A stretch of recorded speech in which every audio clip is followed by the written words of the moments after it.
for anyone out there that's, say, 15 to 30, just work, you know? If you want to get somewhere, you have to work, save, work.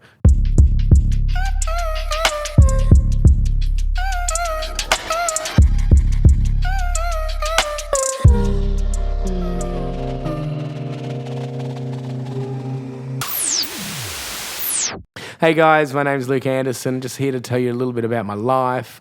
Basically, I've done everything from buy diamonds off royal families to shooting guns with sicarios to meeting mafia, yakuzas, all sorts of shit.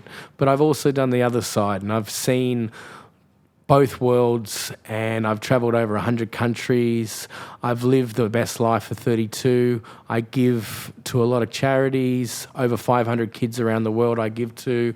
And I just love life, and I want to teach people how to do whatever they want to do and believe in themselves to be the best they want to be.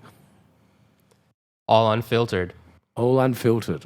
Raw. Yeah, off the top. Off the top, baby. So something I'm inspired by when I see what you're doing is your work ethic. A lot of people that work for me will laugh when you say that, when they see this, because they think, especially my close team will laugh. Because obviously I'm always working, but I'm working off my phones. That's another thing which people don't understand is I don't actually own a computer. I work off 2 phones. I don't know. It's impossible. Delegation's the key. Mm-hmm. And Casey, my main gangster woman, she'll laugh and say, I hate you because what work? What work ethic? Yeah, I work a lot and I work a lot of different hours, but I work at my own time, my own paces, and organisation through the day. Because I do business in multiple countries. I don't just do in one country, so I have to wake up at certain times. I have to deal with so many different sorts of people and their personalities, and that's a really big key, is learning who you do business with and how they function, so you can get the best out of them. We spoke about it in the first podcast, the love languages. It actually resonates also with the people around you and the people that work for you. If you know their love language, you can actually work it to your advantage. And I don't mean it in a bad way, I mean it in a good way that benefits both sides.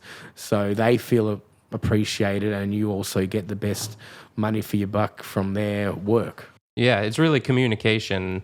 Agreed. Sure, an argument. Everything comes back to communication. Yeah. People could say that it's manipulation, but it's not. It's not. It's easing communication. Yeah. It's being receptive of someone's personality and what makes them happy, what inspires them, what upsets them, so that you know not to. And again, I'm not the best at it. I'm really, and I'll say this a lot through all the podcasts, I'm amazing at business. I can be fucking useless when it comes to relationships, you know, but business is what I do, you know. I love women, I love relationships, but sometimes I am fucking useless. I'm sorry, but yeah. Something to work towards. That's something I've got to work on. Yeah. But you know what? Everyone's got their pros and cons, and that's what you've got to realize in life, and you've got to work with people's pros and cons. And we're all working together to become better people. So one of these elements of within work ethic is just getting started.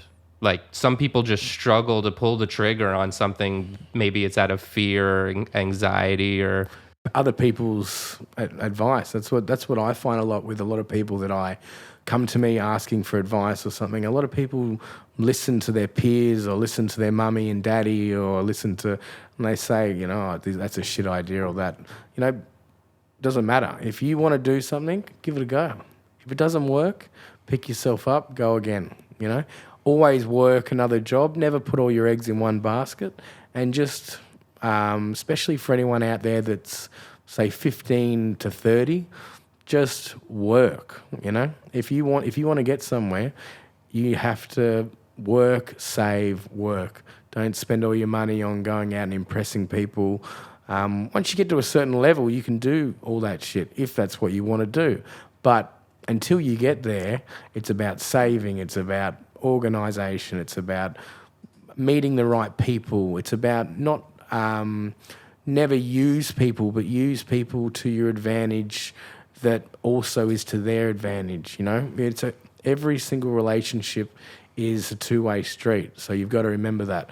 But anyone that says it isn't, or, you know, they're just there to help, I don't trust people. If someone says, oh, they just want to help me out, normally I think you've got something else that you want. I'd rather you be upfront and say, listen, mate, can you give me a little bit of advice on this or that? And then, okay, cool, you know? Yeah, it's when it seems too good to be true. It normally is, baby. Part of this inability to get started, perhaps for some people, it comes from a sense of wanting to be a perfectionist. So it's a fear of failing or not doing as good of a job as you think you can. That's a wicked question. This is probably one of the biggest things I find with young entrepreneurs is so many people come to me asking they want to be perfect at something. I am useless at so many things, but I know how to get them people around me that are gangsters at everything and they're good at that certain thing. Perfectionist people normally do not become successful. They work for people like me because all they do is worry about the most minute things. You get the job done, you move on to the next thing, move on to the next thing, move on to the next thing. And you find the right people eventually. Obviously, you know, when you're starting up, it's a little bit different. You've got to be a bit more in depth. But if you're going to be a perfectionist, it is a lot harder to become extremely successful. And again, everyone's different, and it depends on, you know, if you're a fashion designer, you need to be a perfectionist in certain areas, but you don't need to be a perfectionist in other areas. You organise someone who does your books, and this is just an example, you know. You're a perfectionist in one way, but you don't try and do fucking 10 things as a perfectionist. You know, you work out what you are good at and you fuck that shit up, and then you organise everyone else around you to do everything else. And then you concentrate on that key aspect that you are really good at.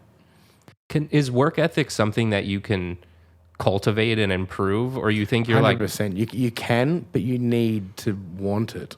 I think a lot of it does come from your upbringing, and then you've got to obviously amplify it and put in the work. You can, but it's hard work, and it is really, really hard to do the first steps and just get a good routine. But once you get there, it is the best feeling. And I would highly recommend it to anyone who's getting someone you don't even need a coach. I mean, Google's fucking God. Just Google shit and just try and see what works for you, see what doesn't work for you. Coaches are great, but unless the coach has actually done the things that they're trying to teach you, don't see or pay for someone who has not done what you want to do. And I'm not just talking about money or anything. I'm talking about if you want to be free and live in Bali, or if you want to have turkeys or whatever and make them breed well, you need to learn from someone who actually does that. Probably the bad example, but yeah. Hey, there's plenty of people that are breeding turkeys out there. Gotta love a bit of turkey. And hopefully a few aspiring turkey breeders are watching this. And if you are, don't get advice from me because I got no idea how to breed fucking turkeys. Yeah. So really even cultivating work ethic and trying to grow that aspect of your personality comes down to being regimented and just pulling the trigger, just doing it, just start working. And that's another thing which is I've learned from my mentors and also myself is if I get something, I do it. A lot of people who I do business with or I've done business with, and I can't name names because some of the people I still am in business with and I'm trying to fucking teach them not to do it. But they'll look at their phone and they'll get an email, I'll just do it. I'll do it tomorrow. That is the worst thing you can do. If you get shit, do it, move on. Do it, move on. Most of my real estate agents that have look after my properties around places know now the way I operate, because sometimes I'll just send messages like approve, complete, get it done. And I'm not saying it in a rude way. It's just I'm fucking busy. Yeah. And I don't have time to say, hi, it's Luke Anderson, kind regards, have a lovely day. You know, sometimes I will, but don't expect it all the time because I'm busy. Yeah, you're doing It's yourself no a favor. disrespect. Exactly. It's just I'm busy. You're helping them ultimately. Exactly. Because the other scenario, you wait, and then they're waiting for an answer. Exactly.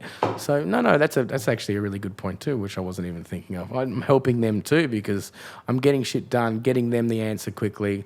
They can do their job. I get my job done. We move on to the next thing.